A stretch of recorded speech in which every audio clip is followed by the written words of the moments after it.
Camera खरीदना आज के टाइम में काफ़ी मुश्किल टास्क है, स्पेशली तब जब काफ़ी सारे ब्रांड्स अपने काफ़ी सारे मॉडल्स को प्रमोट कर रहे हों और काफ़ी सारे यूनिक फीचर्स लेकर आ रहे हैं। मैं जानता हूं कि आप लोग भी इस चीज़ में कंफ्यूज होंगे कि आप कौन सा कैमरा खरीदें, और इस वीडियो में मैं आपको बताऊंगा कि आपको कैमरा खरीदने से पहले किन किन चीज़ों का ध्यान रखना चाहिए। तो मेक श्योर इस वीडियो को आगे तक पूरा देखें। Get the basics right.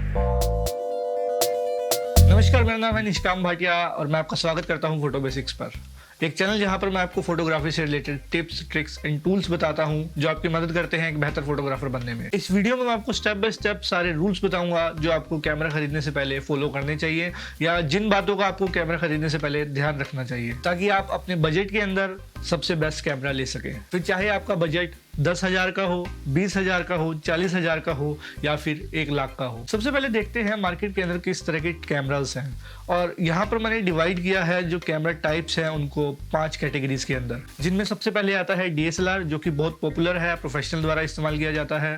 इसमें आप लेंसेज को चेंज कर सकते हैं। दूसरे नंबर पे आता है मिररलेस, और DSLR की जैसी ही या फिर ज्यादा अच्छी क्वालिटी इन कैमराज में आप देख सकते हैं। मिररलेस कैमराज को माना जाता है लो लाइट कैपेबिलिटीज के लिए। इनकी कॉम्पैक्ट बॉडी और लाइट वेट होने के कारण आप इन्हें इजीली कहीं भी कैरी कर सकते हैं। इसके बाद आता है पॉइंट एंड शूट कैमरास। जैसा कि इसका नाम है पॉइंट एंड शूट, यानी कि आप इन कैमरास को कहीं भी पॉइंट करके कैप्चर कर सकते हैं। इनमें आपको ज्यादा सेटिंग्स का ध्यान नहीं रखना पड़ता है। सारी की सारी कैमरा सेटिंग्स डायल्ड इन होती है और सिंगल लेंस के साथ में ही आता है। इसमें आपको जूम लेंस देखने को मिल सकता है या फिर फिक्स लेंस देखने को मिल सकता है। मैं इस कैमरा को टूरिस्ट कैमरा की कैटेगरी में डालूंगा, क्योंकि ज्यादातर टूरिस्ट जो है इन कैमरास का इस्तेमाल करते हैं, जिन्हें कैमरा सेटिंग्स के बारे में ज्यादा नॉलेज नहीं होती, लेकिन उन्हें एक जो क्वालिटी है बेच की अच्छी चाहिए होती है। इसके बाद हम लोग बात करेंगे मोबाइल डिवाइस की। मोबाइल डिवाइस भी आज के टाइम में काफी ज्यादा इंप्रूव हो रहे हैं क्वालिटी के हिसाब से देखा जाए तो, क्योंकि आजकल के टाइम में भी 108 मेगापिक्सल्स तक के कैमरास जो है हमें मोबाइल के अंदर देखने को मिल रहे हैं, और काफी अच्छी बेहतरीन क्वालिटी, हाई डायनामिक रेंज अच्छी और लो लाइट कैपेबिलिटी भी काफ़ी अच्छी हमें फ़ोन्स में देखने को मिल सकती है। तो पॉइंट एंड शूट और फ़ोन को मैं एक सिमिलर कैटेगरी के अंदर ही रखूँगा, जिसमें आप डायरेक्ट पॉइंट करके अपने सब्जेक्ट की तरफ इमेजेस कैप्चर कर सकते हैं, ज़्यादा चीज़ों को ध्यान में ना रखते हुए। देन इसके बाद एक कैटेगरी है एक्शन कैमराज की। अब एक्शन कैमराज में जैसे कि गोप्रो काफ़ी फेमस है आज के टाइम में, तो गोप्रो में आप गोप्रो को कहीं भी लेके जा सकते हैं। आप उसको सर पर माउंट कर सकते हैं, चेस्ट पर माउंट कर सकते हैं, हेलमेट पर माउंट कर सकते हैं। किसी भी जगह पर माउंट करके उसके ढेरों माउंटिंग ऑप्शंस आते हैं। अंडर वाटर जा सकते हैं, डाइव करते वक्त उसको इमेजेस कैप्चर करने के लिए इस्तेमाल किया जा सकता है।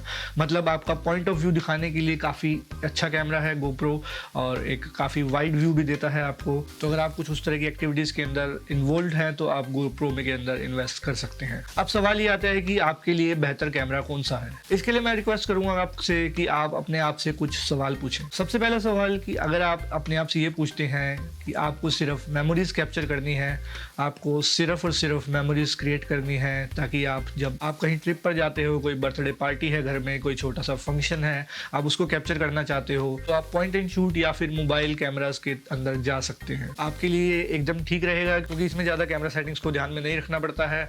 आपको कहीं भी किसी भी तरह का सीन होगा, आपको डायरेक्ट अपना कैमरा पॉइंट करना है और क्लिक करना है, और आपकी इमेज अच्छी आएगी। इसके लिए आपको किसी भी तरह की टेक्निकल नॉलेज होने की ज़रूरत नहीं है। एक सिंपल सा मैनुअल फॉलो करना है आपको कैमरा के थ्रू, जो कैमरा के अंदर आता है, और थोड़ी बहुत अगर टिप्स आप फॉलो कर लेंगे इस चैनल के थ्रू भी, तो आपको ईजी हो जाएगा फ़ोटोज़ खींचने में पॉइंट शूट कैमरास या फिर मोबाइल डिवाइस के थ्रू। अब अगर आपका जवाब अगले सवाल के अंदर आता है, जो कि है कि आपको फोटोग्राफी पसंद है लेकिन आप उसे एज अ हॉबी करना चाहते हैं, तो इसके लिए मैं आपको 3 चीज़ों की सजेशन दूंगा। पहला, entry level DSLR, point and shoot, और या फिर मोबाइल डिवाइस। अपने बजट के हिसाब से आप इन तीनों में से कोई भी सेलेक्ट कर सकते हैं। और एंट्री लेवल DSLR इसीलिए बोला क्योंकि बजट के अंडर आता है, सस्ता आता है, आप स्टार्टिंग में ये ले सकते हैं, और जब आप अच्छे से सीख जाए फोटोग्राफी तो आप अपग्रेड करने के बारे में सोच सकते हैं। और या फिर आपका मन करे कि आपको प्रोफेशनली फोटोग्राफी के अंदर जाना है, आपको आप करियर बनाना है फोटोग्राफी के अंदर, आपको एज अ हॉबी नहीं लेकर चलना है, आपका ज़्यादा इंटरेस्ट इसमें इन्वॉल्व हो गए हैं आप फोटोग्राफी के अंदर, तो आप इसको फुल टाइम करियर बना सकते हैं इसको अपग्रेड करके। अब इसके बाद आप तीसरा सवाल ये पूछते हैं कि आप फोटोग्राफी में इंटरेस्टेड हैं और उसको करियर बनाना चाहते हैं, तो उसके लिए मैं आपको सजेस्ट करूंगा मिररलेस कैमरास या फिर DSLRs, क्योंकि इन कैमरास के अंदर मैनुअल मोड होता है। इन कैमरास में आप हर एक चीज़ को मैनुअली कंट्रोल कर सकते हैं अपने हिसाब से, जैसा आप चाहते हैं। तो ये आपको ज़्यादा मदद करेगा अपने इमेज को क्रिएट करने के अंदर आप ज़्यादा अच्छे से लाइट को भी कंट्रोल कर पाएंगे इस कैमरास के अंदर। इन कैमरास की जो डायनामिक रेंज है वो भी काफ़ी अच्छी होती है पॉइंट शूट और मोबाइल डिवाइसेस के मुकाबले, और इन कैमरास में आपको लो लाइट कैपेबिलिटी भी काफ़ी अच्छी देखने को मिल सकती है। तो यानी कि आप किसी भी तरह की वाइड रेंज फोटोग्राफी करते हैं, वाइल्ड लाइफ करते हैं, वेडिंग्स करते हैं, या फिर आप एस्ट्रो फोटोग्राफी करते हैं, या फिर आप लैंडस्केप फोटोग्राफी के अंदर इन्वॉल्व होना चाहते हैं, तो आप DSLRs या फिर मिररलेस कैमरास को ही चूज़ करें, क्योंकि ये आपको काफ़ी सारे ऑप्शंस दे देगा। अब आपने डिसाइड कर लिया कि आपको इन तीनों में से कौन सा चाहिए, और मान लीजिए आप DSLRs के या मिररलेस की तरफ जा रहे हैं, तो उसमें भी बात आती है कि सेंसर साइज कौन सा लिया जाए। अब वैसे तो सेंसर साइज काफ़ी तरीके के होते हैं, लेकिन यहाँ पर मैं दो कॉमन सेंसर साइज की बात करूँगा, जो कि है क्रॉप सेंसर और फुल फ्रेम। अब ज़्यादा डेप्थ में जाने की इसकी ज़रूरत नहीं है, आपको मैं सेंसर का साइज़ के बारे में नहीं बताऊँगा, उसका एक पोस्ट मैं डिस्क्रिप्शन में लिंक कर दूँगा, आप जाके सेंसर साइज़ अलग अलग पढ़ सकते हैं। लेकिन एक सिंपल सी आपको बात बताऊँगा कि क्रॉप सेंसर और फुल फ्रेम कैमराज के अंदर क्या डिफरेंस रहता है। फुल फ्रेम कैमराज होते हैं, उनकी जो लो लाइट कैपेबिलिटी है, यानी कि जो कम रोशनी के अंदर वो फोटोज़ कैप्चर करते हैं, वो काफ़ी अच्छे से कर सकते हैं। वहीं पर अगर मैं बात करूं क्रॉप सेंसर की, तो उसमें आपको हाई ISO पर नॉइस इजीली देखने को मिल सकती है, और आपकी जो इमेज है उसकी क्वालिटी थोड़ी डिक्रीज हो जाएगी जब आप लो लाइट के अंदर इमेजेस कैप्चर करेंगे। लेकिन क्रॉप सेंसर कैमरा की एक ये भी बात है कि वो काफ़ी ज़्यादा कॉस्ट इफेक्टिव होता है और कॉम्पैक्ट होता है फुल फ्रेम कैमरा से। बिगिनर्स के लिए क्रॉप सेंसर कैमरा एकदम सूटेबल है। अगर आप फोटोग्राफी सीख रहे हैं इंस्टीट्यूट के अंदर, क्रॉप सेंसर से शुरुआत कीजिए। एंट्री लेवल कैमरा कोई भी ले सकते हैं, आपके लिए बेस्ट रहेगा। आपको एक मैं सिंपल सी चीज़ सजेस्ट करूंगा, आपको अगर अपना कैमरा अच्छे से ढूंढना है आपके बजट के अंदर, और वो ये कि आपको गूगल पर जाना है, आपको सिर्फ और सिर्फ ये सिंपल सा फ्रेज टाइप करना है, best type of camera under आपका बजट। फॉर एग्जाम्पल मान लीजिए मुझे एक पॉइंट शूट कैमरा चाहिए और मेरा बजट है 20,000, तो मैं क्या टाइप करूंगा, best point shoot camera under 20,000। इसके बाद में आपके सारे के सारे ऑप्शंस आ जाएंगे 20,000 के अंडर में, उनमें से कोई कैमरा चूज कर सकते हैं, उनके रिव्यूज देख सकते हैं गूगल पर, यूट्यूब पर जाकर उनके कंपैरिजन वीडियोस देख सकते हैं। कंपैरिजन वीडियोस देखने के बाद में आपने जो कैमरा शॉर्ट लिस्ट किए हैं उनको कैमरा स्टोर पर जाकर ऑन हैंड चेक कर सकते हैं। कैमरा स्टोर पर जाकर कैमरा उठाकर देखिए, उसको कैप्चर करके देखिए आपके हाथ में कौन सा कैमरा अच्छा बैठ रहा है, आप कौन सा कैमरा इजीली कैरी कर सकते हैं, बॉडी शेप एवरीथिंग आप उसको देखिए, और जो आपको सबसे बेस्ट लगे आप अपने बजट के अंदर वो कैमरा परचेज कर लीजिए। जो लोग प्रोफेशनली कैमरास खरीद रहे हैं, जो कि फोटोग्राफी को एज अ करियर बनाना चाहते हैं, उनके लिए कुछ ऑप्शंस हैं कि वो अपने कैमरा को किस तरह से चूज कर सकते हैं।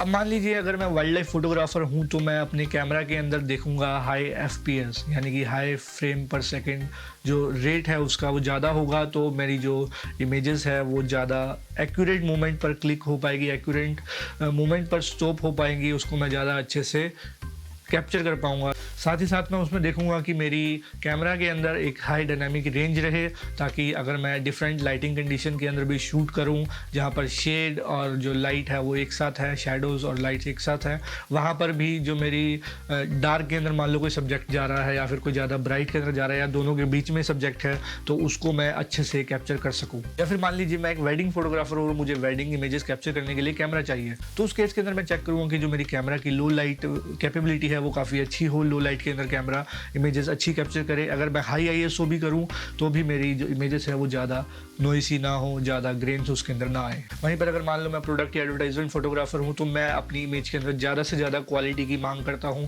और वहाँ पर मैं कोशिश करूँगा कि मैं एक हाई मेगापिक्सल कैमरा लूँ, ताकि जो मेरी इमेज है वो बड़े से बड़े बैनर के अंदर कन्वर्ट हो सके फिजिकली, और उसके अंदर जो देखने में जो उसकी क्वालिटी है, जो उसकी डिटेल्स हैं, वो ज़्यादा से ज़्यादा मुझे मिल पाए। अगर मैं स्ट्रीट या फिर ट्रैवल फोटोग्राफर हूँ, तो मैं एक लाइट कॉम्पैक्ट कैमरा के अंदर इन्वेस्टमेंट करूँगा, क्योंकि वो जो लाइट वेट कैमरा होगा उसको मैं इजीली कहीं भी कैरी कर सकता हूँ अपने अराउंड में, और उसको मैं इजीली अपने बैग में रख सकता हूँ, अपने पॉकेट में रख सकता हूँ। आजकल पॉकेट साइज कैमराज आ रहे हैं काफ़ी अच्छे, और जब आप स्ट्रीट पर होते हैं तो आप बड़े कैमराज के साथ में ज़्यादा लोगों को अट्रैक्ट करते हैं, छोटे कैमराज में उतना ज़्यादा ध्यान नहीं जाता लोगों का, और ज़्यादा से ज़्यादा इमेजेस कैप्चर अच्छी कर सकते हैं। वो कहते हैं ना कि it's not about the camera but who is behind it is what matters. आपको ब्रांड्स अलग अलग तरीके की फैसिलिटीज़ देंगी, आपको ब्रांड्स अलग अलग तरीके के फीचर्स बताएंगी, जो मैक्सिमम टू मैक्सिमम टाइम आपके हो सकता है काम में ना भी आए। तो अपना थोड़ा दिमाग का इस्तेमाल कीजिए, और जो मैंने ये चीज़ें बताई हैं आपको जो ध्यान रखनी चाहिए आपको,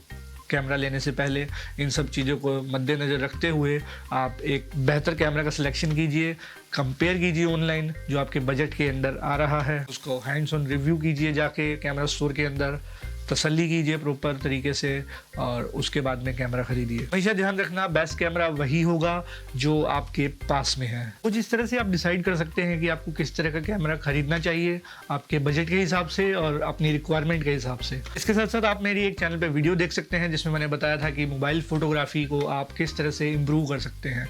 अगर आपके पास में एक मोबाइल फ़ोन है और आप उससे फ़ोटोज़ खींचते हैं, कहीं की भी photos, travel photos, portrait, food photography, तो आप उसको किस तरह से इम्प्रूव कर सकते हैं सिंपल 11 टिप्स को फॉलो करके। आप उस वीडियो को देख सकते हैं, डिस्क्रिप्शन में लिंक मिल जाएगा या फिर आई कार्ड पे क्लिक करके आप उस वीडियो को देख सकते हैं। मेरी इस वीडियो के लिए इतना ही। मेरा नाम है निष्काम भाटिया, मैं मिलता हूँ आपसे अगली वीडियो के लिए। अगर आपको इस वीडियो से कोई भी इन्फॉर्मेशन मिली हो तो आप इस वीडियो को जरूर थम्स अप देकर जाना और अपने ज़्यादा से ज़्यादा दोस्तों में शेयर करना, ताकि कोई अगर अपना पहला कैमरा लेने वाला हो तो उस तक ये जानकारी पहुँच सके और वो अपना बजट के अंदर एक बेहतरीन कैमरा ले सके। आप अपना ध्यान रखिए और इसी तरह से मुस्कुराते रहिए। नमस्कार।